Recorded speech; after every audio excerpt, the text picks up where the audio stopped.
ಪ್ರಶ್ನೆಗಳನ್ನ ಕೇಳಿರ್ತಾರೆ, ಮಾಧ್ಯಮದ ಸ್ನೇಹಿತರು ಕೇಳಿರ್ತಾರೆ ಏನು ಮಾಡಿರ್ತಾರೆ ಅಂತೇಳಿ. ಅವ್ರಿಗೆಲ್ಲ ಉತ್ತರ ಕೊಡಬೇಕು ಅಂತಂದ್ರೆ ಆ ಚಾಣಕ್ಯತನ ಇದ್ರೆ ಮಾತ್ರನೇ ಮಾಡೋಕ್ಕಾಗೋದಿಲ್ಲ, ಅಂದ್ರೆ ಒಂದೇ ದಿನ ಕಲಾಸ್. ಭಗತ್ ಸಿಂಗು ಹೆಸರನ್ನ ಉತ್ತಮವಾದಂಥ ಹೆಸರನ್ನು ಇಟ್ಕೊಂಡವ್ರೆ. ಬಹುಶಃ ಬಹಳ ಜನ ಭಗತ್ ಸಿಂಗು ಗೊತ್ತಿರ್ಬೋದು. ನಮ್ಮ ದೇಶದ ಸ್ವಾತಂತ್ರ್ಯ ಹೋರಾಟದಲ್ಲಿ ಬಹಳ ಪ್ರಮುಖ ಪಾತ್ರವನ್ನು ವಹಿಸಿದಂಥ ಒಬ್ಬ ಯುವಕ ಕ್ರಾಂತಿಕಾರಿ. ಚಂದ್ರಶೇಖರ್ ಆಜಾದ್, ರಾಮ್ ಪ್ರಸಾದ್ ಬಿಸ್ಮಿಲ್ಲಾ, ರಾಜ್ಗುರು, ಅಶ್ಫಾಕುಲ್ಲಾ ಖಾನ್ ಇವರ ಜೊತೆಯಲ್ಲಿ ಒಂದು ದೊಡ್ಡ ತಂಡ ಕಟ್ಟಿರ್ತಾರೆ.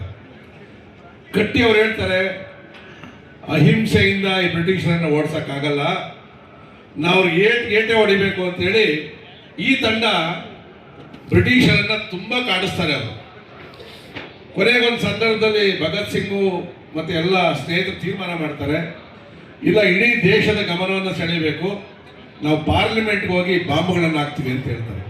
ಬಾಂಬ್ ಹಾಕ್ತೀವಿ, ಅದರ ಜನಗಳ ಮೇಲೆ ಹಾಕಲ್ಲ, ಅಸ್ಸಾಂ ಪಾರ್ಲಿಮೆಂಟ್ ನಡೆಯೋವಾಗ ಹಾಕ್ತೀವಿ ಅಂತ ಹೇಳ್ತಾರೆ. ಆಗ ಚರ್ಚೆಗಳೆಲ್ಲ ಆದಮೇಲೆ ಕೊನೆಗೆ ಅವ್ರು ಹೇಳ್ತಾರೆ, ನೀವು ಪಾರ್ಲಿಮೆಂಟಲ್ಲಿ ಬಾಂಬ್ ಹಾಕಿದ್ರೆ ನಿಮ್ಗೆ ಗಲ್ಲು ಶಿಕ್ಷೆ ಗ್ಯಾರಂಟಿ. ಅವ್ರು ಹೇಳ್ತಾರೆ, ಈ ಭಾರತ ಮಾತೆಗೋಸ್ಕರ ನಾನು ಏನು ಬೇಕಾದ್ರೂ ನಾವು ಸಿದ್ಧವಾಗಿದ್ದೀವಿ ಅಂತೇಳಿ.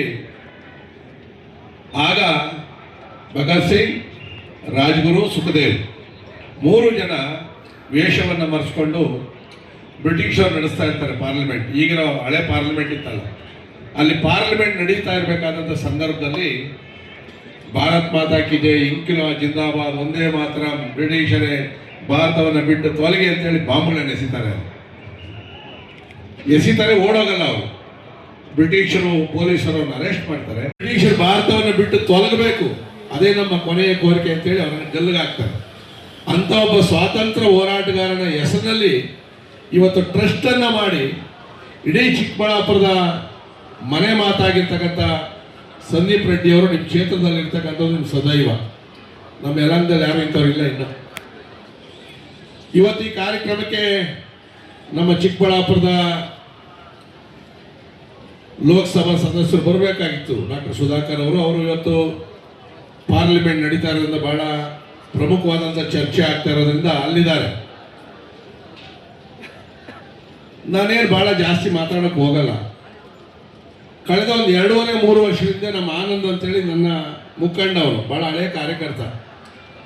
ಅವನೊಂದ್ಸರಿ ಹೇಳ್ದ, ಅಣ್ಣ ಸಂದೀಪ್ ರೆಡ್ಡಿ ಅಂತೇಳಿ ಟ್ರಸ್ಟ್ ಮಾಡಿಕೊಂಡು ಊರೂರಲ್ಲಿ ಕೆಲಸ ಮಾಡ್ತಾನೆ, ದಾನ ಧರ್ಮ ಮಾಡ್ತಾನೆ, ಒಂದ್ಸರಿ ನೀನು ಪರಿಚಯ ಮಾಡ್ತೀನಿ, ಅವ್ನು ಹೆಂಗನ ಮಾಡಿ ರಾಜಕೀಯಕ್ಕೆ ತರಬೇಕು ಅಂತಂದರು.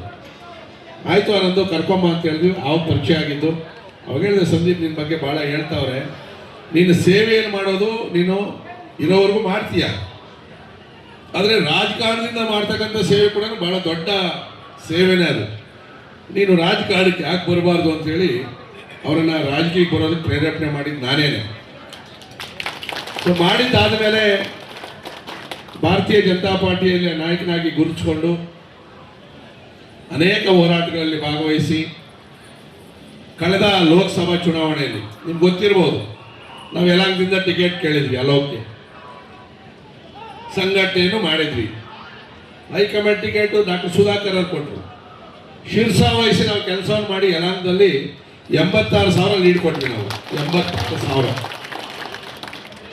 ಮುಂದಿನ ವರ್ಷ ಸುಧಾಕರ್ ಅವ್ರಿಗೆ ಕೊಟ್ಟರೆ ತಿರ್ಗಿ ಅವ್ರಿಗೆ ನಾವು ಕೆಲಸ ಮಾಡ್ತೀವಿ, ದೂಸರ ಮಾತಾಡೋದೇ ಇಲ್ಲ. ನಾವು ಹೈಕಮಾಂಡ್ ಏನು ತೀರ್ಮಾನ ತಗೋತದೋ NDA ಆ ತೀರ್ಮಾನಕ್ಕೆ ಬದ್ಧವಾಗಿ ನಾವು ಮತ್ತೆ ಸುಧಾಕರ್ ಅವ್ರು ಮಾಡ್ತೀವಿ. ಸುಧಾಕರ್ ಅವರ ಅವಶ್ಯಕತೆ ದೇಶಕ್ಕಿದೆ.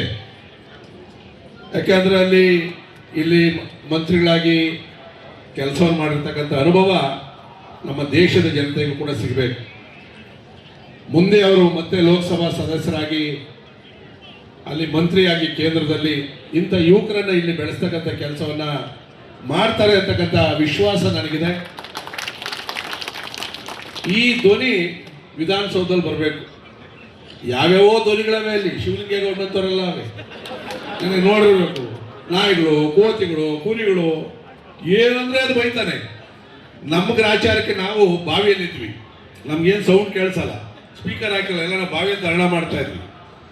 ಮಧ್ಯಾಹ್ನ ಊಟಕ್ಕೆ ಬಿಟ್ಟು ಆದ್ಮೇಲೆ ನಾವು ಮೊಬೈಲಲ್ಲಿ ಬಂತು ನೋಡ್ತೀವಿ, ಮಾಧ್ಯಮಗಳಲ್ಲೆಲ್ಲ ಬಂದ್ಬಿಡ್ತು. ಇಷ್ಟೊಂದು ಕೆಟ್ಟದಾಗ ಬೈದವನಂತೆ ನಾವು ಮಧ್ಯಾಹ್ನ ಊಟ ಆದ್ಮೇಲೆ ಹಿಡ್ಕೊಂಡ್ವಿ. ನಾನೊಂದು ಮಾತು ಹೇಳಿದೆ ಅವ್ರಿಗೆ, ಹೇಳೋದು ಬೇಡ, ಯಾಕಂದ್ರೆ ಎಲ್ಲ ಮೀಡಿಯಾ ರೆಕಾರ್ಡ್ ಆಗ್ತಾ ಇತ್ತು.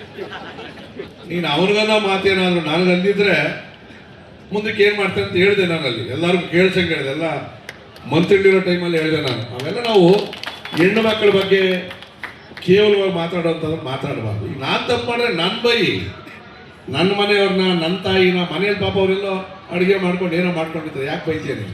ಅವ್ನು ಉಚಿತರ ಆಗ್ಬಿಟ್ಟವನೆಲ್ಲ ಕಡೆಗೆ. ಮತ್ತು JDS ಅಲ್ಲಿದ್ದ ದೇವೇಗೌಡರು ಯಾರನ್ನ ಮಾತಾಡಿದ್ರೆ ಸಾಕು ಮೇಲೆ ಬಿಟ್ಬಿಡೋನು. ಈಗ ದೇವೇಗೌಡರು ಶಿಷ್ಯ ನೀನು ಅಂದರೆ ಬೈತಾನೆ. ಈ ಥರ ಬಣ್ಣ ಬಯಸೋಂಥ ಕೆಲಸ ಮಾಡಬಾರ್ದು. ನಾವು ಒಂದು ಕಡೆ ಇರ್ತೀವಿ, ಒಂದು ಕಡೆಯಲ್ಲೇ ರಾಜಕಾರಣವನ್ನು ನಾವು ಮಾಡ್ತೀವಿ. ಇನ್ನೂ 2.5 ವರ್ಷ ಸಮಯ ಐತೆ ವಿಧಾನಸಭೆ ಚುನಾವಣೆಗೆ. 2.5 ವರ್ಷಕ್ಕೆ ಮೊದಲೇ ಯಾರು ಇಷ್ಟು ಜನ ಸೇರಿ ಕಂಪ್ಲೀಟ್ ಕೊಡೋದು, ಊಟ ಹಾಕೋದು ಇವೆಲ್ಲ ಮಾಡಲ್ಲ. ಕೊನೆ 6 ತಿಂಗಳಿದ್ದಾಗ ಮಾಡ್ತಾರೆ. ಯಾಕಂದರೆ 6 ತಿಂಗಳಿದ್ದಾಗೆ ಭಾಳ ಪ್ರೀತಿ ಉಕ್ಕೋದು ಜನಗಳ ಮೇಲೆ. ಅಣ್ಣ ఎట్లుండవనా బాగుండవనా అమ్మ ఎట్లుంది పెండ్లం ఎట్లుందండి అయ్యో పోయే పెండ్లం చెప్పి 3 ఏళ్ళైంది ಅಂತ ಸುಮ್ಮನೆ ಕೇಳೋದು, ಡೌನ್ ಹೊಡಿಯೋದು, ಇಲ್ಲದ ವಿಶ್ವಾಸ ಬರೋದು, ಹೆಗಲ ಮೇಲೆ ಕೈ ಹಾಕೋದು. 5 ವರ್ಷ ಇರಬೇಕಲ್ವಾ? ಆಮೇಲೆ ನಿಂತಿನ ನನ್ನ ಹತ್ರ ಹೇಳಿರಲಿಲ್ಲ, ಇವತ್ತೇ ನೇರವಾಗಿ ಹೇಳಿರೋದು. ಹೌದು, ನೆಕ್ಸ್ಟ್ ಎಲೆಕ್ಷನ್ ಅಲ್ಲಿ ನಿಲ್ಲುವಂಥ ಆಸೆ ಇದೆ, ನನಗೆ ಅವಕಾಶ ಕೊಡಲಿ ಅಂತ ನಿಮ್ಮನ್ನು ಕೇಳ್ಕೊತಾವ್ರೆ. ಇದಕ್ಕೆ ನಮ್ಮ ವರಿಷ್ಠ ತೀರ್ಮಾನ ತಗೋಬೇಕು. ಚಿಕ್ಕಬಳ್ಳಾಪುರದಲ್ಲಿ ಕ್ಯಾಂಡಿಡೇಟು ಅವ್ರ ಜನಪ್ರಿಯತೆ ಏನು ಎಲ್ಲ ಮಾಡ್ತಾರೆ. ಯಾಕಂದರೆ ಈಗ ನೆಕ್ಸ್ಟು NDA ಅಲಯನ್ಸ್ ಹೋಗ್ತೀವಿ ನಾವು. ಈಗಾಗಲೇ ಘೋಷಣೆ ಮಾಡಿದ ರೀತಿಯಲ್ಲಿ JDS ಮತ್ತು BJP ಜೊತೆಯಲ್ಲಿ ನಾವು ಹೋಗ್ತೀವಿ. ಆ ಜೊತೆ ಹೋಗುವಂಥ ಸಂದರ್ಭದಲ್ಲಿ ಜನ ನೀವು ಹೇಳಬೇಕು ಯಾರು ಕ್ಯಾಂಡಿಡೇಟ್ ಆಗಬೇಕು ಅಂತೇಳಿ. ನಾನು ಹೇಳೋದಲ್ಲ. ಸಂದೀಪ್ನವನಿಬ್ಬರು ಚೆನ್ನಾಗವ್ರೆ. ಸಂದೀಪ್ನೊಂದು 10 ಎಕರೆ ಜಮೀನು ಕೊಟ್ಟಿರ್ಬೇಕು MLAಗೆ, ಅದಕ್ಕೆ ಒಂದು ಸೀಟ್ ಇಪ್ಪಿಸ್ತಾ